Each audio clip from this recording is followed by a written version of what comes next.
मैं सृष्टि अग्रवाल ने आपका धन्यवाद करती हूँ, है ना। बुलंदी इतनी अच्छी कवि सम्मेलन आयोजन किया है बुलंदी ने, एक रिकॉर्ड है। So that congratulations to all, है ना। तो मेरी एक रचना है पता नहीं क्यों, वो मैं बोलती हूँ। पता नहीं क्यों, पता नहीं क्यों मैं तुझसे दूर जा रही हूँ, पता नहीं क्यों मैं तुमसे दूर जा रही हूँ, लगता है जैसे तुम्हें वक्त ही नहीं दे पा रही हूँ। बेवफा हम नहीं पर दूरियां बहुत हैं, दिल में प्यार तो है पर समंदर में लहरें बहुत हैं। तुझसे बात करने की हर बार कोशिश करती हूँ, अपनी जुबान पर तुम्हारा नाम भी रखती हूँ। वक्त की बेवफाई यूं देखो मिला नहीं पाता हमें, वक्त की बेवफाई यूं देखो मिला पाता नहीं हमें। तुमसे दूर भी नहीं कर पाता हमें, बस तरसाता है, तड़पाता है, भावनाओं की तहकीक में हमें भगाता है। कभी सृष्टि को बहकाता है तो कभी उसकी कलम को, कभी मीठे ख्वाब दिखाता है तो कभी बिछड़ने के गम को। मिल तो पाए ही नहीं कभी, शायद बिछड़ ही जाए एक दूसरे से। मिल तो पाए ही नहीं, शायद बिछड़ ही जाए एक दूसरे से। तुझे संसार का झरना बनाकर खिला देंगे उस प्रेम के कमल को। कोशिशें उस वक्त तुम कर भी ना पाओगे, कोशिशें उस वक्त तुम कर भी ना पाओगे, जब हो गए हम किसी के। अश्रु तुम्हारे आंखों में आएंगे, अश्रु तुम्हारे आंखों में आएंगे, हम तुम्हें कभी भी रोता ना देख पाएंगे। क्या करूं इस दिल में तुम्हारे लिए भाव बहुत है, क्या करूं इस दिल में तुम्हारे लिए भाव बहुत है। हमको तुमसे लगाव बहुत है, और क्योंकि हमको तुमसे लगाव बहुत है, पर सृष्टि के समंदर में तिनके का सहारा भी जरूरी है। इस जहां में कुछ रस्में निभाना भी जरूरी है। तुम साथ होते तो उन रस्मों में हमारे तो क्या बात होती, तुम साथ होते उन रस्मों में हमारे तो क्या बात होती। पर अगर साथ नहीं होंगे तो हमारा तुमसे दूर जाना भी जरूरी है। न शिकवा रखना फिर तुम कभी, न ही कोई शिकायत रखना। तुमसे प्यार बहुत करते हैं ये तुम याद रखना। न कोई शिकवा रखना फिर तुम कभी, न कोई शिकायत रखना। तुमसे प्यार बहुत करते हैं ये ध्यान रखना। दूर तो शायद हो रहे हैं तुमसे, दूर तो शायद हो रहे हैं तुमसे, पर जिस किनारे पर तुम्हारा नाम है वो बेशुमार है। पता नहीं तुमसे दूर जा रही हूँ, लगता है जैसे वक्त ही नहीं दे पा रही।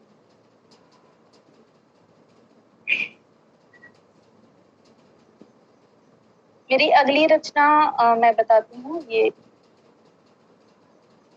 मेरा रकीब। रकीब मतलब होता है प्रतिद्वंदी, हम जिसको चाहते हैं और दूसरा जो उसको चाहने वाला हो। हाँ सौतन बोल दीजिए आप दूसरे। मैं एक बात और बताना चाहूँ कि डॉक्टर सृष्टि अग्रवाल मैम जो है बुलंदी की तरफ से हमारी झारखंड की प्रभारी हैं, और मैम जो है सच में ओरिजिनल वाली डॉक्टर है, एमबीबीएस। और मैं करीब 2-2.5 महीने बिस्तर पे रहा, मेरा इलाज चलता था रुद्रपुर से, पर वो बोलता है कि ठीक है डॉक्टर से बात हो जाती है। उसके बाद बहुत सारे क्वेश्चन में उत्सुकता रहती, मन में आगे बिस्तर पे रहता है तो पूछते रहता। तो मैं मतलब टाइम टू टाइम मैम से सारी रिपोर्ट शेयर करते रहता था, और मैम मुझे अच्छे से गाइड करती रहती कि ये नहीं अब आगे ऐसे होगा, ये हड्डी ऐसे जुड़ी है और ये हड्डी आपकी टूटी है तो ये अब ऐसे जुड़ी। तो मतलब मुझे बड़ा मैम ने अच्छे तरीके से उस समय मैम मेरे को टच में रही और मुझे सारा टेलीफोनिक व्हाट्सएप पे बताती रही। उन दिनों मतलब 2-2.5 महीने करीब रहा मैं और सारा चीज पूछता था, और मैम के सामने ये पूरा इवेंट तैयार हुआ है और आज हम सब लोग सामने हैं तो बड़ा अच्छा लगा मुझे। मैम आपको फिर से शुक्रिया। Thank you so much. मैं पहली बार बुलंदी में ज्वाइन की हूँ और इस वर्ल्ड रिकॉर्ड में ज्वाइन की हूँ, कोई गलती हो तो माफ कीजिएगा। और मैम मतलब बहुत व्यस्त रहती है, जैसे भी हम कभी कभी मैम को मैसेज डालते बोलती है कि आज डिलीवरी का केस आया है, आज वाला केस आया है, तो बस मैम से थोड़ा सा बस 2-4 मिनट मैसेज में कन्वर्सेशन हो पाता है। तो बड़े समय बहुत मुश्किल से मिला, मुझे भी मालूम है मैम। तो आप स्वागत है मैम, पढ़िएगा। धन्यवाद। मेरा रकीब, मैं मतलब मेरी छोटी छोटी रचनाएं हैं ये, उसमें अगली है मेरा रकीब। तो ये एक लड़के की दिल की ख्वाहिश है, क्योंकि लड़कियों की तो हर कोई समझ लेता है, बोल भी देती हैं लड़कियां, पर मैंने लड़कों की दिल की बातें जो हैं वो मैंने लिखी हैं इसमें। तो ये जितने भी लड़के सुन रहे हैं वो शायद उनके दिल की बात आएगी। तो वो एक ब्रेकअप हो जाता है या फिर गर्लफ्रेंड किसी के साथ चली जाती है, तो फिर एक लड़के के दिल में, दिमाग में क्या बातें चलती हैं, वो चीजें मैंने लिखी हैं। उनकी बेवफाई में मैं इतना गमगीन था, उनकी बेवफाई में मैं इतना गमगीन था, मेरे नैनों में अश्रु थे, उनके संग मेरा रकीब था। उनकी बेवफाई में मैं इतना गमगीन था, मेरे नैनों में अश्रु थे, उनके संग मेरा रकीब था। काफी कहते थे वो नहीं जी पाएंगे हमारे बिन, काफी कहते थे वो नहीं जी पाएंगे हमारे बिन, तड़पते रहते थे जब दूर जाते थे हमारे बिन। आज न हमारी जरूरत है न ही होने का एहसास, आज न हमारी जरूरत है न ही होने का एहसास। काफी खुश हैं वो क्योंकि हमारा रकीब है उनके साथ, काफी खुश हैं वो क्योंकि हमारा रकीब है उनके साथ। जरा सी नाराजगी में चले गए वो हमें छोड़कर, जरा सी नाराजगी में चले गए वो हमें छोड़कर, निकले जो वो देखा नहीं जरा पीछे मुड़कर, निकले जो वो देखा नहीं जरा पीछे मुड़कर। मेरा रकीब भी शायद उनके इंतजार में था, मेरा रकीब भी शायद उनके इंतजार में था। वो गली छोड़ निकले ही थे और उनके हाथ में रकीब का हाथ था, वो गली छोड़ निकले ही थे और उनके हाथ में मेरे रकीब का हाथ था। तो ये मेरी छोटी सी रचना है उन सारे लड़कों को समर्पित जिनका ब्रेकअप हो जाता है, उसके बाद उनके दिलों की बातें हैं, वो मैंने कोशिश की है थोड़ी सी छोटी सी। मेरी अगली रचना है दरख्त। दरख्त मतलब होता है वृक्ष, और वृक्ष जो होता है एक परिवार की तरह होता है। एक परिवार में जैसे बुजुर्ग होते हैं, वो पेड़ का तना होता है और परिवार पूरा वृक्ष होता है। तो ये परिवार और वृक्ष दोनों को कनेक्ट करते हुए मैंने लिखा है।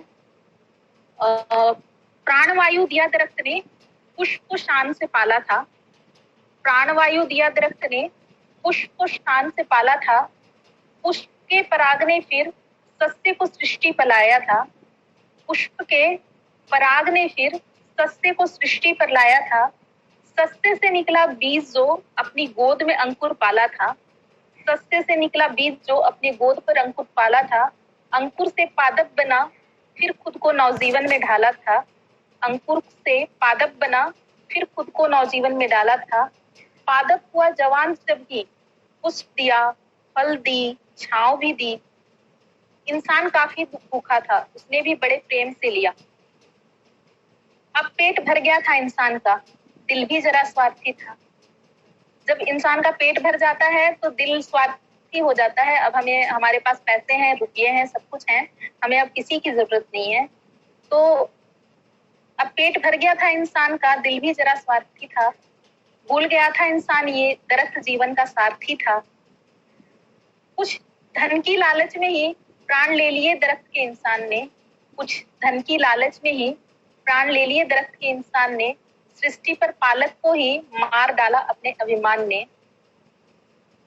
आज सृष्टि पर इंसान काफी हैं, पर प्राणवायु की कमी है। अभी जैसे ग्लोबल वार्मिंग हो रहे हैं, तो इस दौरान हमें पेड़ पौधों को बचाने की जरूरत है। और जिस तरह परिवारों में अब परिवार टूट रहे हैं, वैसे ही बुजुर्गों को ओल्ड होम्स में या फिर कहीं छोड़ देते हैं। जैसे लोग न्यूक्लियर फैमिलीज में बिजी हो जाते हैं उसके बाद। तो ऑक्सीजन जैसे जरूरी है, वैसे हमारे घर के बुजुर्ग भी जरूरी हैं। बुजुर्गों से घर चलता है और ऑक्सीजन से हमारी सांसें चलती हैं। तो आज सृष्टि पर इंसान काफी है, पर प्राणवायु की कमी है। दरख्त के दिल में आज भी अपने बच्चों के जीवन के लिए नमी है। दरख्त के दिल में आज भी अपने बच्चों के जीवन के लिए नमी है। तो मैं जितने भी दर्शक देख रहे हैं उनसे रिक्वेस्ट करती हूँ अपने साइड से कि जैसे हमारे लिए ऑक्सीजन जरूरी है, वैसे ही हमारे घर के बुजुर्ग भी जरूरी हैं। और जैसे पेड़ होता है, एक सारी चीजें हमें प्रोवाइड करता है, हर चीज सांसें देता है और एक घर का बुजुर्ग हमें हर तरह से गाइड करता है। तो ये दोनों चीजें, वृक्ष भी बचाएं और अपने बुजुर्गों का भी ख्याल रखें, बुजुर्गों का भी उसी तरह ध्यान रखें जैसे आप ऑक्सीजन लेना चाहते हैं। इतना ही कहकर मैं अंत करती हूँ। धन्यवाद। बहुत सुंदर।